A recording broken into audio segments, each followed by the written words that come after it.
Arguably, the Pittsburgh Steelers' greatest strength is their defensive front seven. Headlined by T.J. Watt and Cam Hayward, that unit is routinely one of the best in the league. Star power isn't the only thing that defines the group, either. Players like Alex Highsmith and Patrick Queen have been quality NFL players as well. However, analyst Mike Renner didn't put the Steelers' front seven among the best in the league. This is the one that hurt the most to keep from the S tier. It's the Pittsburgh Steelers, Renner said Monday on his Pushing the Pile podcast. And it's because of age. I'll just say it wasn't your S tier unit last year. TJ Watt is 30, Cam Hayward is 36. Are they still going to keep up the level of play we've known to come to expect from those guys? It's going to be difficult to do so. It gets difficult when you tick over 30, when you tick to 36, the way Hayward has. But they have up-and-comers too. Alex Highsmith, Nick Herbig off the edge, Keanu Benton, Derek Harmon, your first-rounder. Father Time might be the only thing that can stop the Steelers' front seven. While Watt has been one of the NFL's best edge rushers, he wasn't as dominant last year. Specifically, he had a quiet end to 2024, being held without a sack in the final 3 games of the year. Set to turn 31 this season, maybe his best years are behind him. Also, it might be a stretch to assume that Hayward can continue to play at an all-pro level. So far, he's looked ageless, but that won't continue forever. Not many defensive linemen have played at a high level at 36. Renner isn't only knocking the Steelers' front seven for age either. The other thing that kept me from ranking them in the S tier, linebacking core. Patrick Queen, Peyton Wilson, they can cover ground. One of the fast linebacking core in the NFL. You get hands on them, they are liabilities in the running game. Renner's analysis isn't really wrong. While Queen and Wilson are good coverage linebackers, they have trouble in the run game. That was evident multiple times in 2024. Look at the Steelers' final 2 games against the Baltimore Ravens. When Derrick Henry reached the second level, he didn't often have trouble getting past Pittsburgh's linebackers. Despite all of that, the Steelers' front seven still often gave opposing offenses fits last season. There's reason to believe that they improved that group, too. They injected youth and talent into their defensive line with Harmon and Yahya Black. Those 2 players could help patch the Steelers' run defense. Also, Wilson was only a rookie last year. While he had issues as a run defender, he could take steps forward this season. Queen could also be more comfortable after another year in Pittsburgh. He's committed to putting a better performance forward in 2025, too. If the Steelers can sign Watt to a contract extension, they should have a chance to have one of the best front sevens in the NFL. They have top-end talent and quality depth. While their stars could start to regress, they have young players to help shoulder responsibilities. Defense is usually the Steelers' calling card, and that doesn't seem likely to change this year. He's older, more expensive, and not a clean fit defensively with a hole now present in the secondary. But the Pittsburgh Steelers don't seem to share those concerns about Jalen Ramsey.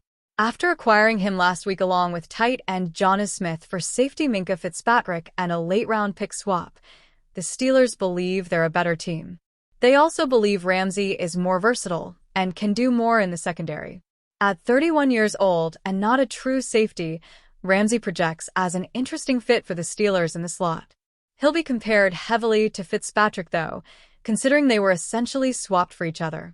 For FS1's Nick Wright, the Steelers made a mistake prioritizing Ramsey over Fitzpatrick, who was a franchise pillar for 5 years.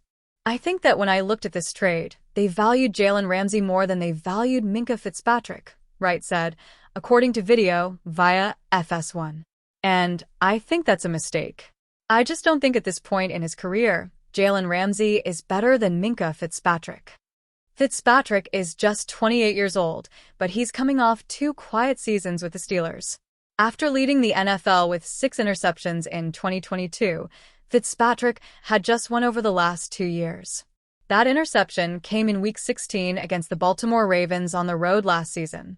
His usage wasn't all that great either, as he was stuck in the single high role for the Steelers.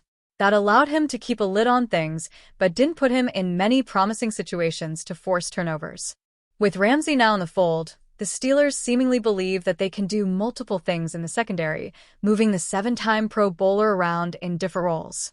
That could be outside corner, slot corner, or even some safety snaps. Even at 31 years old, Ramsey can move around and wear different hats. That could bode well for the Steelers, and it might ultimately be why they were willing to move Fitzpatrick. Are they truly valuing Ramsey more than Fitzpatrick, though? That might be debatable. Sure, they traded Fitzpatrick to land both Ramsey and Smith, and in trades you have to give to get. Is it possible they just valued the pairing of Ramsey and Smith more than what Fitzpatrick could provide on his own? That might have just been the cost of business. But they feel they got better with the move entering a year they're trying to compete. It was an exciting move, but it might ultimately be a major mistake. Ahead of the upcoming 2025 NFL season, there is still a big question hanging over the Pittsburgh Steelers. That question has everything to do with the future of superstar pass rusher T.J. Watt. Currently, the two sides are at a standoff when it comes to a new contract for Watt. He has made it clear that he wants a pay raise, and he also deserves one. While the Steelers are more than open to a new contract for Watt, the two sides have yet to come together on a number that will get an agreement in place. With training camp coming up later this month, the clock is ticking. The two sides need to figure out a way to get a new deal done as soon as possible. Due to the delay in a contract getting done, trade rumors have been the latest development. Some believe that Watt could actually get moved instead of the two parties agreeing to a new deal.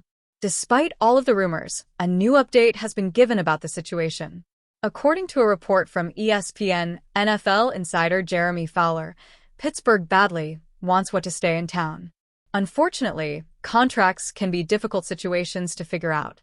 I talked to somebody with the team who said, "Look, these are complicated deals to do, but we are working on it. We want TJ Watt here," Fowler said. "It's guaranteed money, and it's term length. A lot of the details, they get sticky this time of year, especially as you're leading up to training camp." It's clear that the Steelers are working hard to keep the face of their franchise in town long term. Watt also seems to prefer staying in Pittsburgh, but he wants to get paid what he deserves. Last season with the Steelers, Watt played in all 17 regular season games. He racked up 61 tackles, 11.5 sacks, 6 forced fumbles, 2 fumble recoveries, and 4 defended passes. Those numbers make the Pittsburgh superstar one of the best defensive threats in the NFL. Even though there is no agreement in place, Watt leaving the Steelers would be a major shock. The most likely outcome is that the two sides will get a deal done. That being said, the two sides still need to come to an agreement. All fans can do at this point in time is wait and hope the two parties can get something done soon.